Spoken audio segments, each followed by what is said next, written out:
The first quarter GDP number has come in at 13.5%, which is lower than street estimates. They were standing at 15 to 15.5%. They are also lower than the Reserve Bank's projection, which was 16.2.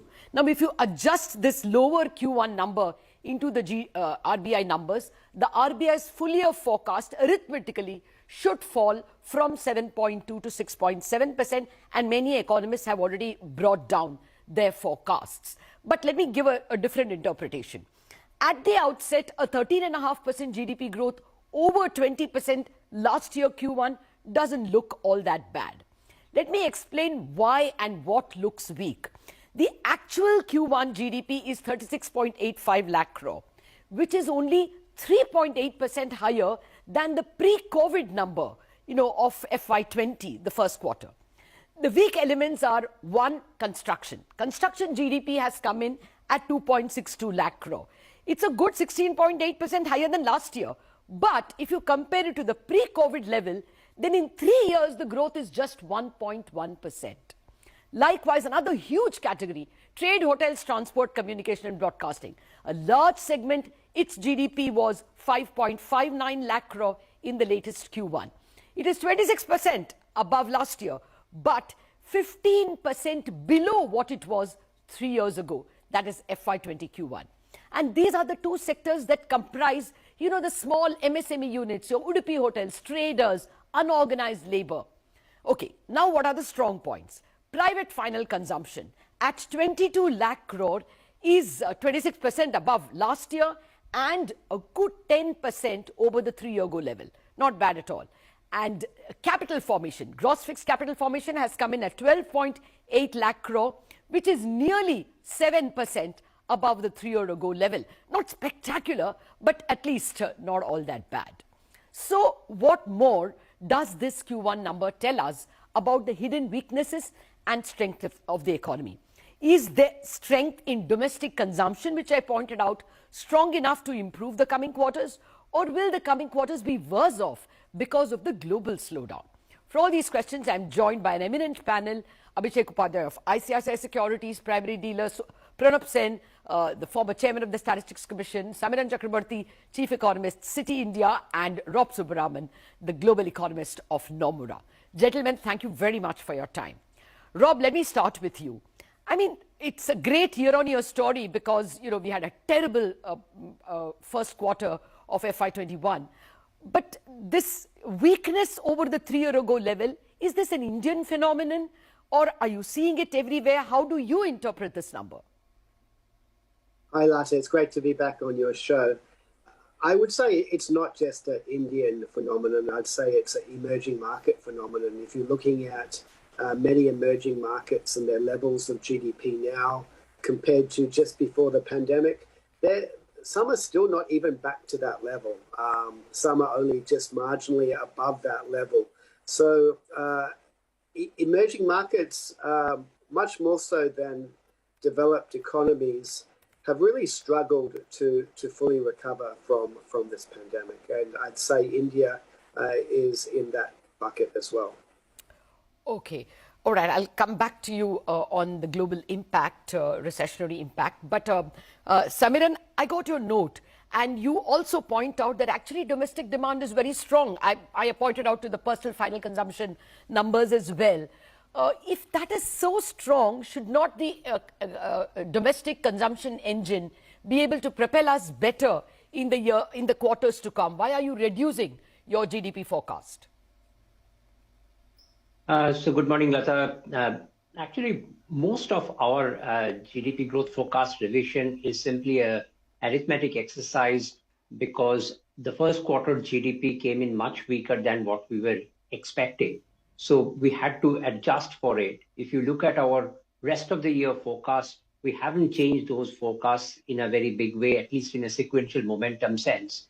And part of the reason simply is this hope that the pace of domestic growth momentum would continue in the latter part of the year. Obviously, the big hit for the first quarter GDP was the almost minus 600 basis point impact that came from net exports. And to what extent current account deficit moderates in the latter part of the year, and this headwind becomes lesser is going to be critical. If we believe that some of these headwinds remain very strong, then even this 6.7% forecast that we have for the full year, there could be downside risk to that number as well. Oh, okay. Now that opens a new line of thinking. And there are a lot of people. We just have Moody's cutting down growth rates of both global economy, emerging markets, India, US, just about every economy. Dr. Sen, I was pointing out to construction and trade, the large sectors which represent the lower part of the economy, doing so terribly. What is your interpretation? Can that hold back overall growth? Or can this strong consumption of the upper part of the economy continue to propel us? The consumption pattern is skewed, and that can propel us for a while, but it's not sustainable in the medium term. The question is, how long is the medium term that we are talking about? If we are talking about the next couple of quarters, we may still be okay, but I think after that we should start expecting a falling off until and unless we start seeing a very, very strong response in construction and in the trade, hotels and restaurants sector, which, as you said, are very large sectors for employment. But having said that, I think there was a little bit of exuberance in the projections that were made earlier.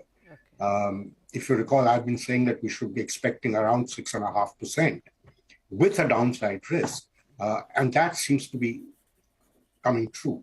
I'm not claiming credit for this. It's bad news, but we really should be cautious about sort of over projecting what the Indian economy is doing.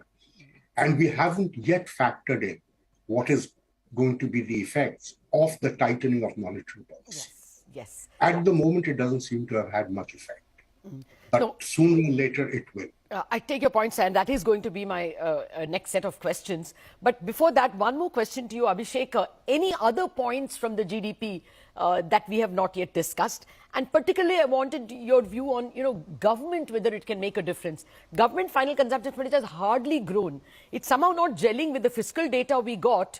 It looks like the expenditure is not bad at all. But do you think those are factors that can propel, like construction, capex, whether any of these can give us an upside surprise?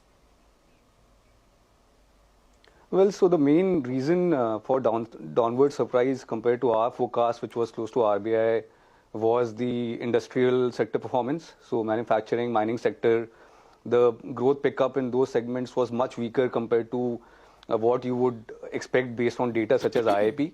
That in turn reflected margin squeeze faced by this sector because of higher commodity prices.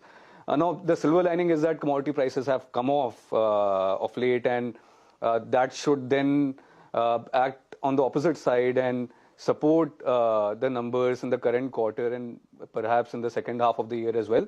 On the government spending side, yes, center government spend on the capex side has been strong, but on the revex front has been weak.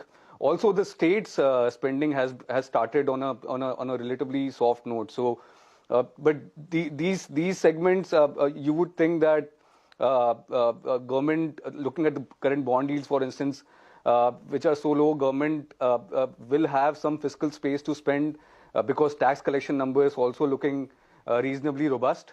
So I would think government spending will pick up both on the revex side because a lot of this subsidy spend tends to be back-ended, and on the capex front because states will spend more in the remaining months after a very weak start. Okay, fair enough. One hopes that can be a propeller. But Rob, I was talking about these global numbers coming in lower, people cutting forecasts for China, for US, and for the global economy.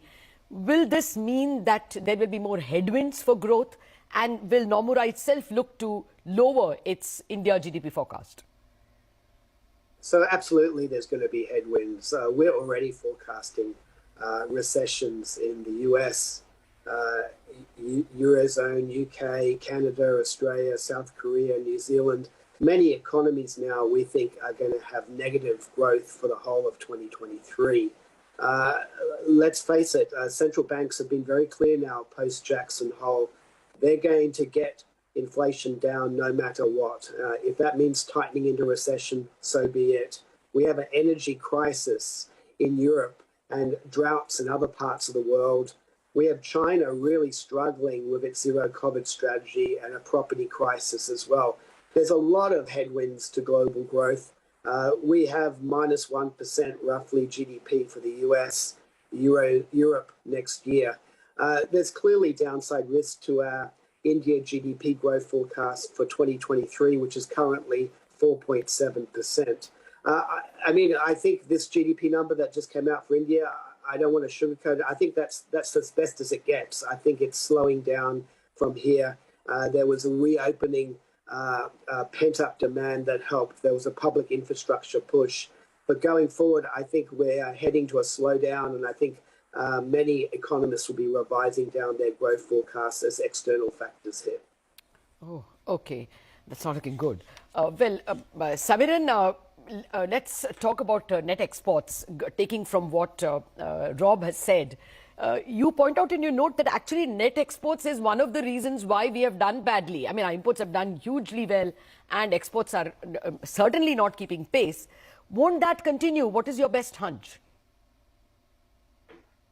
So obviously, in a nominal sense, the current account deficit number is going to be maybe higher in 2Q compared to 1Q. But post that, we are expecting the nominal trade deficit numbers to start moderating a bit. The question is that to what extent the deflator of this would affect the real part in the GDP, and it becomes a bit technical to understand. The other issue is that if India growth is also slowing down to some extent, the import volumes should also come off, and the relatively whether global growth is going to slow down even faster, affecting our export volumes. That is going to be a critical driver. But at this moment, we have been slightly optimistic in forecasting that for the next few quarters, the headwind from this net exports will not be as sharp as it was in the first quarter. Oh, really? Dr. Sen, what's your guess?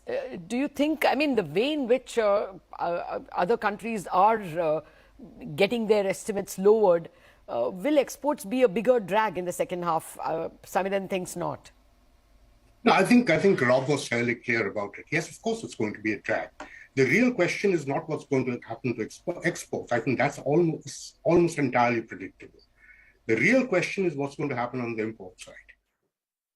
And the thing is that if we are expecting the overall growth rate to be, even if it's slightly sub 7%, what gives us to think that import growth will come off? I mean, other than the pricing of the commodities. The sense that I have is that we have entered a consumption growth pattern which is import intensive. And that's not going to be changing in a hurry. So my worry, as I said, on exports, I'm not worrying because I think that's inevitable, and Rob was very clear about that. But on the import side, I am less sanguine. Okay, if imports are going to be strong, then there is a current account deficit issue. Then to what extent will the Reserve Bank be forced to continue to hike rates, because the Fed is also hiking rates and the external sector will have to be defended? All those questions to my guests after the break.